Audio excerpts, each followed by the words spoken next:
understanding history sometimes is difficult, because often when we look back and we view history, we want to view it in the light of the day and age in which we live, and the concepts and the things that are prevalent in the day and age in which you live. But you can't do that with history. You have to understand the times. And so we come to this teaching we find in the book of 1 Timothy chapter 6. This starts off with the statement that the Apostle Paul made about if a person is a slave, if he's a servant, and how that he must be submissive to his master. But then he goes into verse 2 and he begins to talk about, but what if your master is a Christian, like you are? And so you got two Christian brothers here now. And this is an interesting dynamic, because in our day and age, as we view things, we say, well, if you're a Christian, turn him loose. But you can't do that in the historical perspective. So the apostle is talking to a person who is a slave to a Christian master. And he tells him, he says, you must honor this person who is a Christian. And if he's older than you, then you respect him as an elder. And again, this so wars on our modern concepts. But he says, do them service because they are faithful. He's talking about this Christian, a slave owner. He says he's a Christian and partakers of the benefit.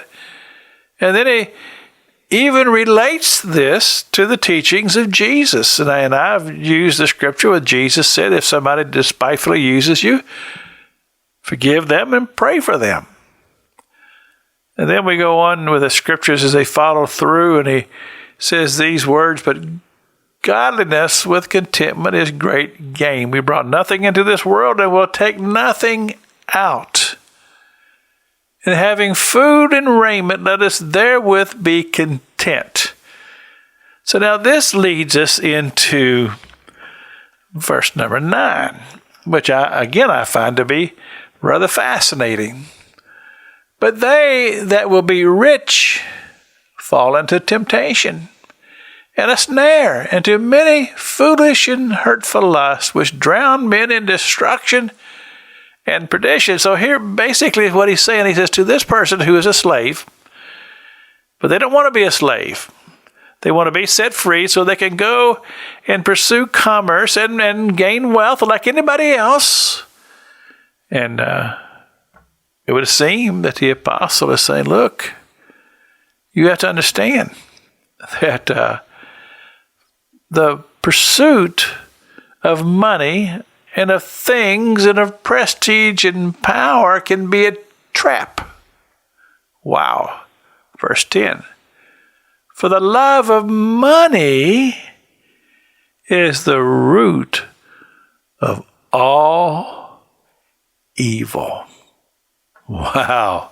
That's come a long way, isn't it? From a person who is a slave, now he doesn't want to be a slave. He wants to be able to go out and make money and get rich. And Paul said, be careful what you think, because it just might be a trap. This is Pastor Jack King with the gospel on the radio broadcast.